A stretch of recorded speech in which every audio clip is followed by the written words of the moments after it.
तर स्टुडंट्स आपण मागच्या लेक्चरमध्ये रेडियसचे हे 4 फॉर्म्युले पाहिले. ओके. आणि आता या लेक्चरमध्ये आपण याच्यावरती बेस्ड, फक्त या 4 फॉर्म्युल्यावरती बेस्ड रेडियसचे वेगवेगळे प्रश्न पाहणार आहोत, न्यूमेरिकल्स. ओके. चला पुढचा प्रश्न बघा.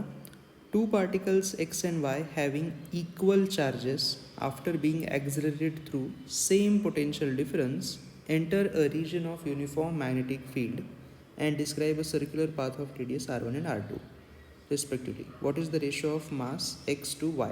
त्यांनी रेडियसच्या टर्म्समध्ये आन्सर आपल्याला दिलेले आहे. आपल्याला इथं कोणता रेडियसचा फॉर्म्युला घ्यायचा हे कसं कळणार? तर बघा, एक तर तुमच्या फॉर्म्युल्यामध्ये चार्जेस असले पाहिजेत, पोटेन्शियल डिफरन्स आहे बघा हे असलं पाहिजे. माझा एक फॉर्म्युला आहे आपल्याकडे ॲक्च्युली, लक्षात आहे कोणता? R is equal to 1/b √2 into m into potential difference divide by charge. असा एक फॉर्म्युला आहे. इक्वेशन नंबर 4 आहे बघा हे, त्याचा इथं वापर होईल आपल्याला.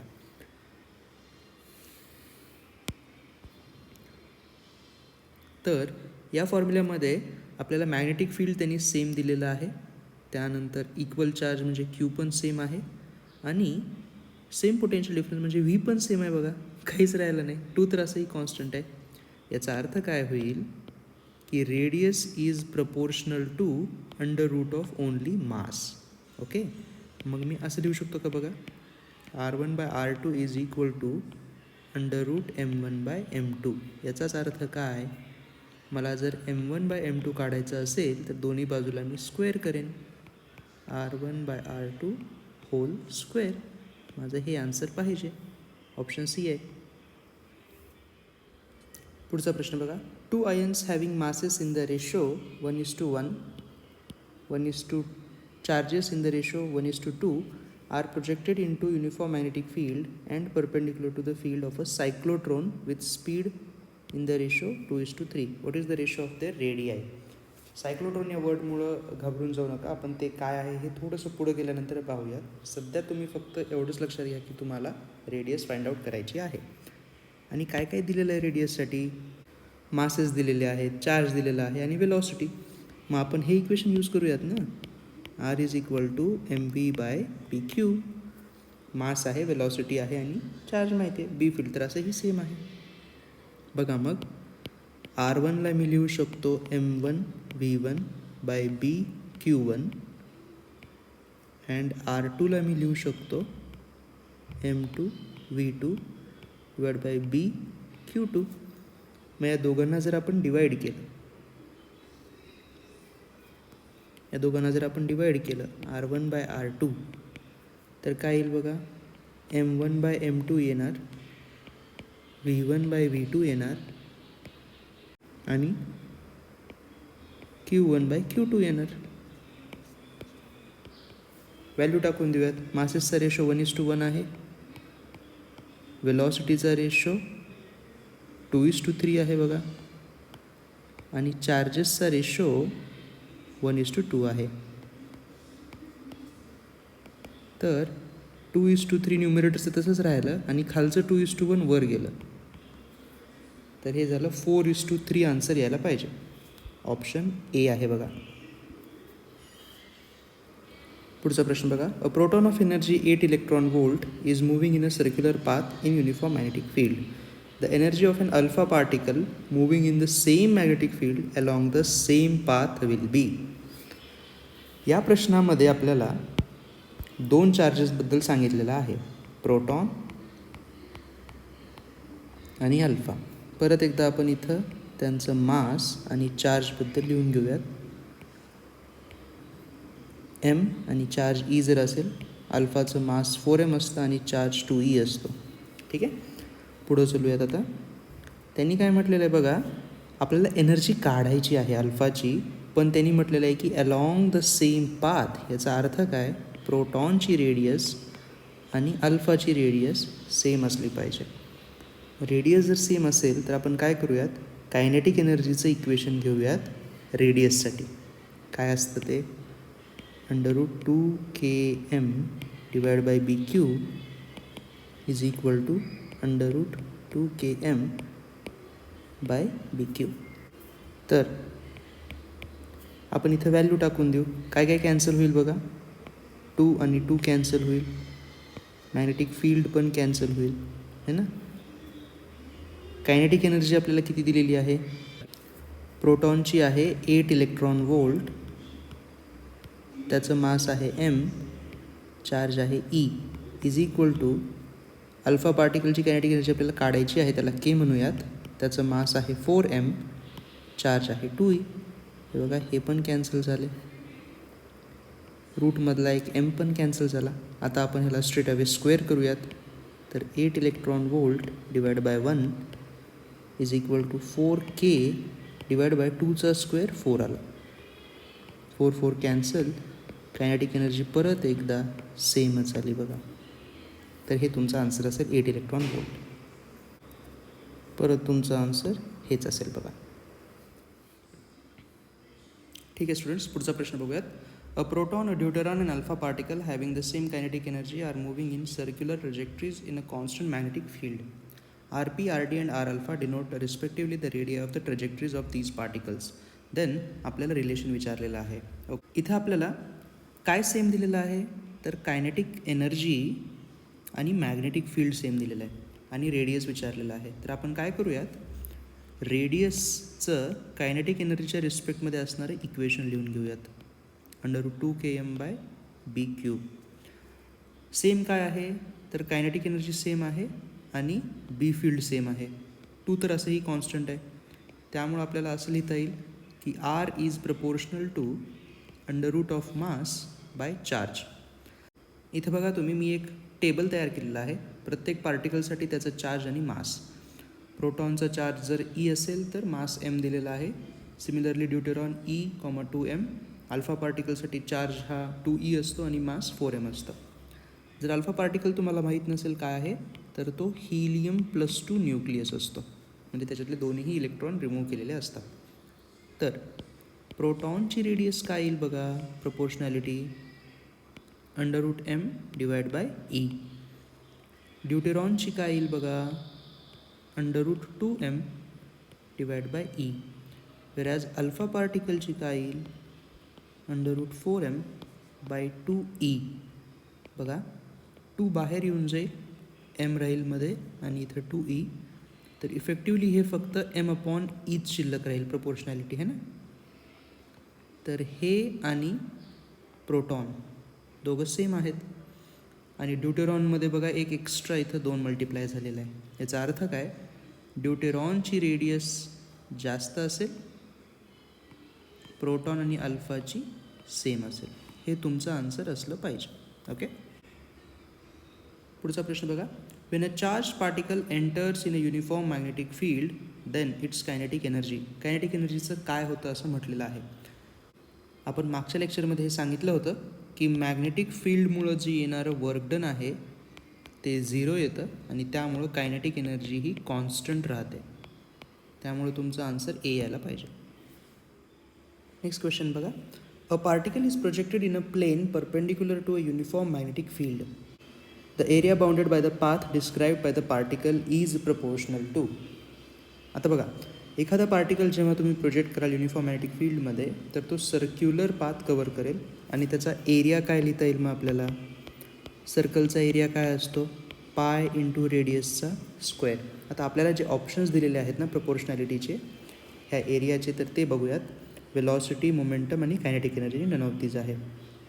तर पहिल्यांदा फॉर वेलॉसिटीसाठी अगोदर आपण ट्राय करूयात. वेलॉसिटीसोबत काय प्रपोर्शनॅलिटी आहे ते बघूयात आपण. तर area will be equal to pi into रेडियसच्या जागी मी mv/bq लिहू शकतो, कारण वेलॉसिटीचं हे इक्वेशन आहे माझ्याकडं. मग ह्या इक्वेशनवरून मला आता लक्षात यायलं आहे की area is proportional to velocity square. म्हणजे वेलॉसिटीला तर तो प्रपोर्शनल नाही आहे, हे तर ऑप्शन गेलं. सेकंड आहे तुमचं मोमेंटम. मोमेंटमसाठी ट्राय करूयात.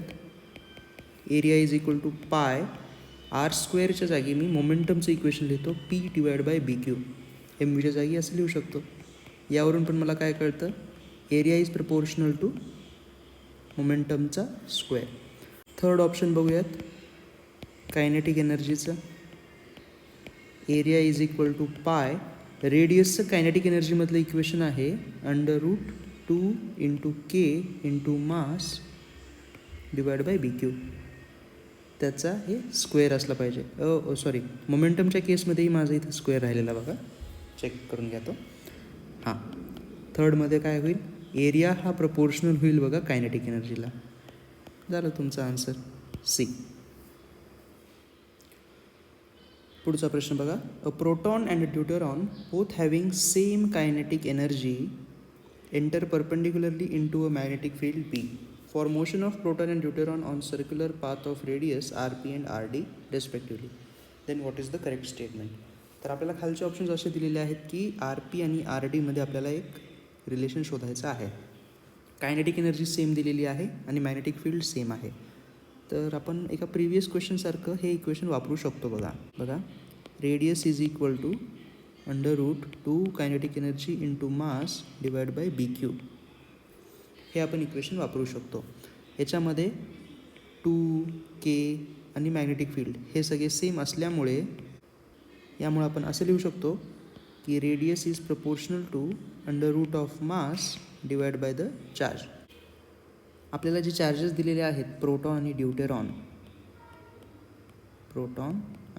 ड्यूटेरॉन यांचं जर आपण इथं कॉलम बनवून घेतला मास आणि चार्जबद्दल, तर प्रोटॉनचं मास जर आपण एम म्हटलं, चार्ज आपण ई म्हणू शकतो.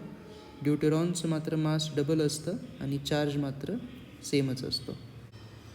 प्रोटॉनसाठी काय होईल, R P will be proportional to √m divide by E, आणि ड्यूटेरॉनसाठी काय होईल, proportionality √2m divide by E. ह्या दोन इक्वेशनकडे बघूनच आपल्याला आन्सर सांगता येईल ना की ड्यूटेरॉनची रेडियस ही √2 टाइम्स आहे प्रोटॉनच्या. करेक्ट, आन्सर ए येऊन जाईल. नेक्स्ट क्वेश्चन बघा. H+, He+, and O2+ ions having same kinetic energy pass through a region of space filled with uniform magnetic field directed perpendicular to the ions. The masses of the ions are in the ratio 1:4:16. As a result, which of the ion will deflect the most? या same deflection. हां, तर बघा आपल्याला 3 ions दिलेले आहेत आणि म्हटलेलं आहे की कोणता चार्ज सगळ्यात जास्त डिफ्लेक्ट होईल. आता याच्याबद्दल तर आपण आत्तापर्यंत काही पाहिलेलं नाही आहे ना, असं आपल्याला वाटू शकतं, पण आपल्याकडे एक आन्सर आहे याचं. सपोज करा हे आपल्याकडं असं मॅग्नेटिक फील्ड जे आहे ते या रिजनमध्ये असं आहे.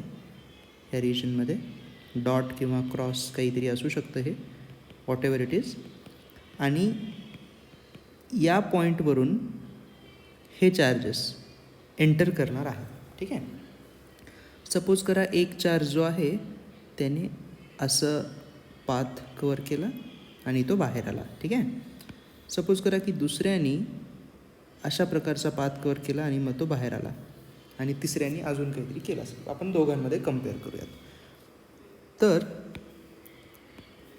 ब्ल्यू आणि रेड याच्यामध्ये आपल्याला दिसतंय, समजा हा जर पहिला असेल आणि हा दुसरा, तर ब्ल्यूची रेडियस ही कमी आहे रेडपेक्षा. करेक्ट. तर आपण इथं डिफ्लेक्शन कोण जास्त केलं कसं सांगणार आहे ना. तर हे डिफ्लेक्शन कशावरती डिपेंड करत असतं बघा. तर एक तुम्ही छोटासा रिजन इथं कन्सिडर करा. हे पहा, इथून समजा इथंपर्यंतचा जर मी रिजन फक्त कन्सिडर केला, तर आपल्याला असं दिसेल की जो ब्ल्यू कलरचा पाथ आहे तो थोडा जास्त डिफ्लेक्ट झालेला आहे. तुम्ही बघितलात तर बघा, ही तुमची इनिशियल वेलॉसिटी होती आणि ब्ल्यूची फायनल वेलॉसिटी पहा अशी झालेली आहे इकडं, वेरॅज रेडची वेलॉसिटी अशी आहे कम्पेअर्ड टू ही वेलॉसिटी इनिशियल. तर आपल्याला दिसतं की ब्ल्यू थोडा जास्त डिफ्लेक्ट झालेला आहे कारण की त्याची रेडियस कमी आहे. ओके. तर या प्रश्नामध्ये मला तुम्हाला हे सांगायचं आहे की जास्त डिफ्लेक्शन त्याचं होईल ज्याची रेडियस कमी असते. ओके, तो पॉईंट आपण इथं नोट डाऊन करूयात. डिफ्लेक्शन हे वाढेल जेव्हा रेडियस कमी असते. या एवढ्या सेगमेंटवरती आपला हा प्रश्न आहे. ऑलराईट. आता आपल्याला परत 3 चार्जेस दिलेले आहेत. आपल्याला परत एकदा तो कॉलम बनवावा लागेल. करेक्ट. तर आपण बनवून घेऊयात. हिलियम प्लस, हायड्रोजन प्लस झाला, हिलियम प्लस झाला, O2 प्लस झाला. पहिला कॉलम असेल आपला मासचा, दुसरा चार्जचा. तर याचा मास जर आपण m घेतलं समजा, तर हिलियमचं 4m येणार आहे, ऑक्सिजनचं 16m येणार आहे.